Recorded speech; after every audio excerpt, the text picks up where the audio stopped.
Le verbe to have est utilisé avec 3 significations.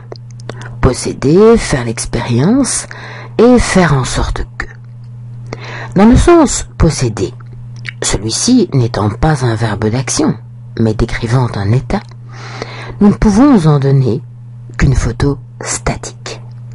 Dans les 2 autres sens, faire l'expérience et faire en sorte que, to have peut avoir les 2 aspects. La photo, si vous pouvez sous-entendre en général, et le film, si vous pouvez sous-entendre pas en général. Premier sens, posséder. Avec cette signification, il n'y a pas d'action sur un objet, de sorte qu'il est impossible de lui donner un aspect film. Toutefois, autrefois, en anglais britannique, on faisait la différence entre « je n'ai pas d'enfants en général » I don't have children, et je n'ai pas les enfants ce week-end. I haven't got the children this weekend.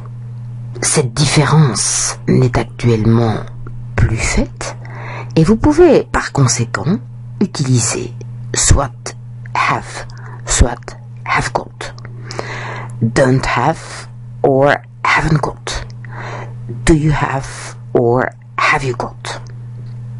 To have est aussi très souvent employé avec le sens faire l'expérience et se traduit alors souvent en français par faire ou prendre.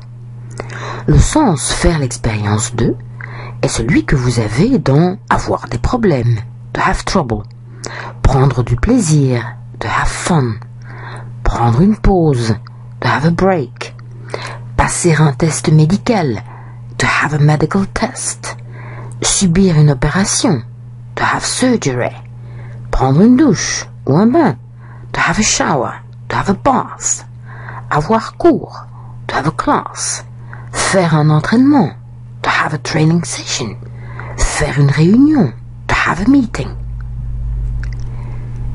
C'est également le sens faire l'expérience que vous avez dans faire toutes sortes d'activités sportives. Faire une promenade à pied, to have a walk, ou assis sur quelque chose, à cheval ou en vélo, ou dans un véhicule, to have a ride, on a horse, a bike or a bus. Faire de la natation, to have a swim. Faire une partie de tennis, de squash, de football, to have a game of tennis, squash, soccer, and so on. To have s'emploie aussi pour tout ce qui est manger et boire. Dans ce cas, il traduit souvent notre français prendre. Prendre un repas, to have a meal. Prendre un petit déjeuner, to have breakfast. Prendre le repas de midi, to have lunch. Prendre le repas du soir, to have dinner. Prendre un verre, to have a drink. Prendre une tasse de café, to have a cup of coffee. Dans ce sens de faire l'expérience, to have peut avoir l'aspect film, être faisant l'expérience de, lorsqu'on peut sous-entendre pas en général. Exemple, avez-vous souvent des problèmes avec votre système? Nous pouvons sous-entendre en général, donc, do you often have trouble with your system? Nous avons des problèmes avec notre système en ce moment. Nous pouvons sous-entendre pas en général, donc, we are having trouble with our system right now. Nous faisons une réunion toutes les semaines, en général. We have a meeting every week. Quand avons-nous la prochaine réunion? Pas en général. When are we having the next meeting? D'habitude, je ne prends pas de repas de midi. En général. Usually, I don't have lunch. Mais aujourd'hui, je déjeune avec X. Pas en général. But today, I'm having lunch with X. Nous prenons un verre sur l'anniversaire de John ce soir. Tu viens aussi?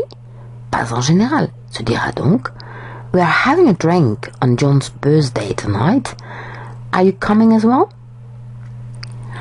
To have s'emploie aussi dans le sens faire en sorte que, obtenir quelque chose dans l'état fait, faire quelque chose par quelqu'un.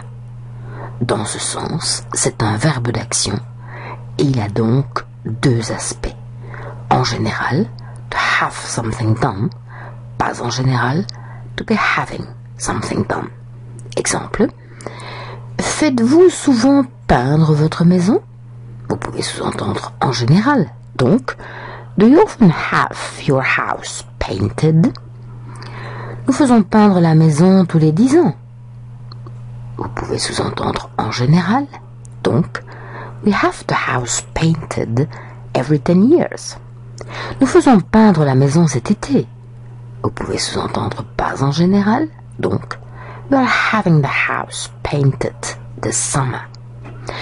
Par qui faites-vous faire l'entretien de votre voiture en général? Who do you have your car serviced by? Par qui fais-tu préparer le buffet de ce samedi? Pas en général.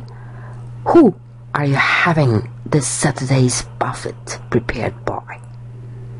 Pour automatiser l'utilisation du verbe to have dans ces trois significations, exercez-vous sur mindsettingonline.com Thinking the English Way, Session 06.